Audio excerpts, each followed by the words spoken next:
Global Typhoon, Chairman TV. Weather update. Helping homeless people. Please subscribe.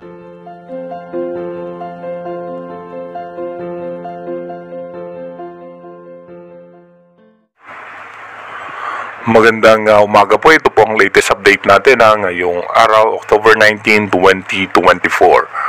Patuloy pa rin umiiral sa ating bansa yung ITZZ o yung Intertropical Convergence Zone na nakaka-apekto po yan sa parte ng Mindanao, eastern section ng Visayas, kasama pa rin po ang Palawan. Ang easterlies naman, apektado po niya na ilang bahagi ng Luzon at thunderstorm naman ang posibleng maka-apekto sa Metro Manila. Yung minomonitor nga po nating low pressure area na nasa labas ng Philippine Area of Responsibility ayon po sa advanced weather forecast ng European Center. Mataas pa rin po ang tsansa nito na pumasok sa ating bansa at maging isang bagyo at posible nga na magkaroon nito ng landfall scenario as of now po yan at meron din po yan posible pang panibagong kasunod. At yung isa naman na minomonitor natin na posible ring mabuo dito sa may parte ng Palawan ay bumaba na nga po ang tsansa. Dito muna sa ating rain map animation. Asahan nga po natin, mamayang alas 10 ng umaga may tsansa ng pagulan sa may parte ng Polillo Island, makulimlim na kaulapan sa Palawan.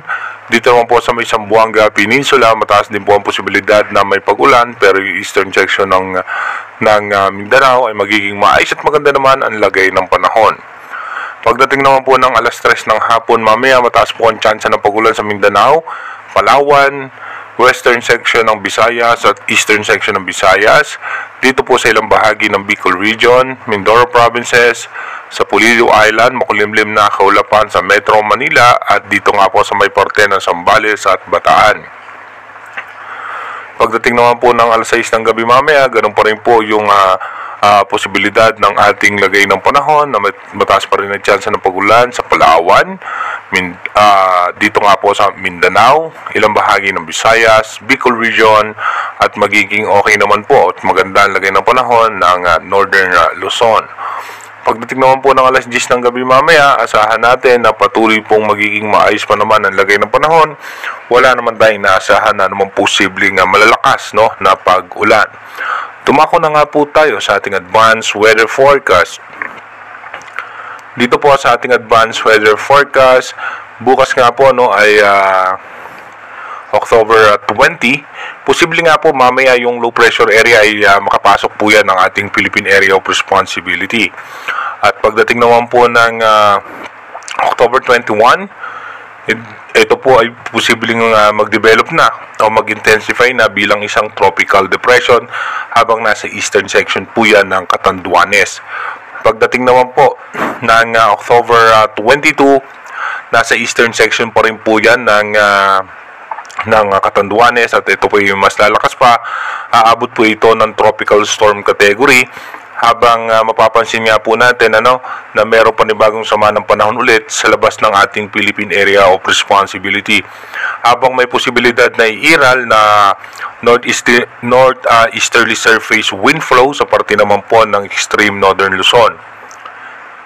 By October 23, dito nga po mas lalakas pa itong posibleng bagyo. Ito naman po ay nasa coastal water ng Bicol Region. Kaya bayang pag-iingat at paghahanda nga po para sa ating mga kababayan. At mapapansin natin merong pag-ihip ng northeast monsoon o yung posibleng amihan. Habang yung isang sama ng panahon sa labas ng ating bansa ay posible na rin po maging isang ganap na bagyo. Pagdating naman po ng October 24, posible nga po na tatawirin niya itong parte ng Central Luzon at lalabas po yan dito sa may parte ng pagitan ng Pangasinan at ng Zambales.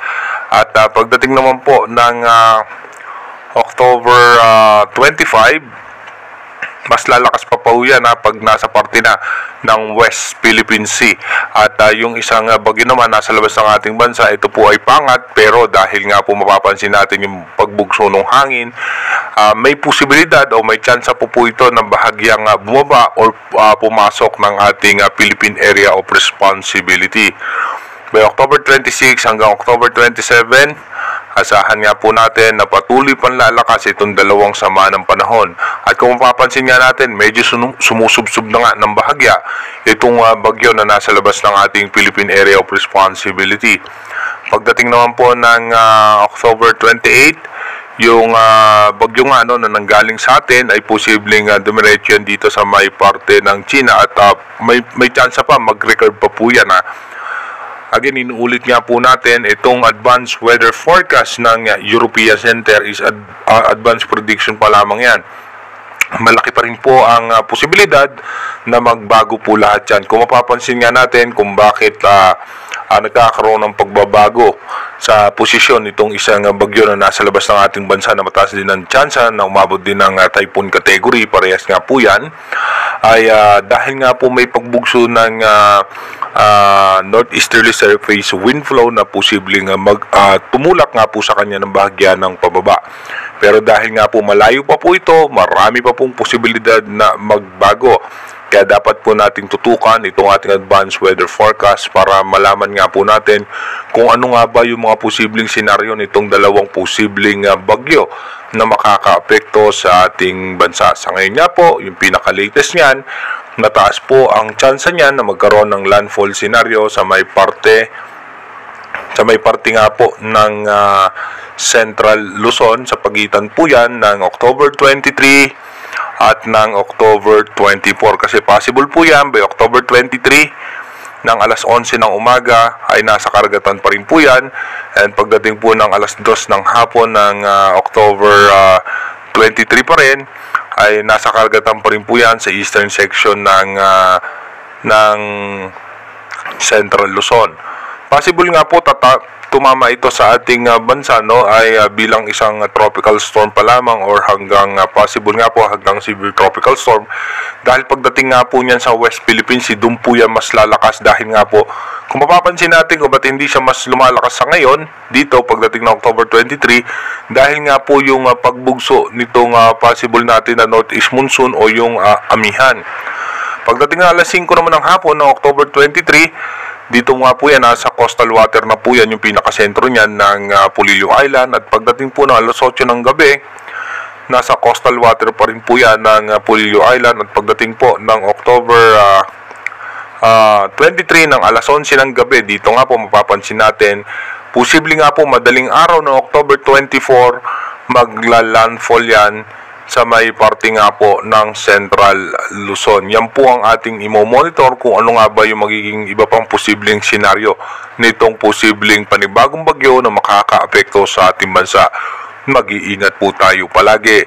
God bless po sa ating lahat.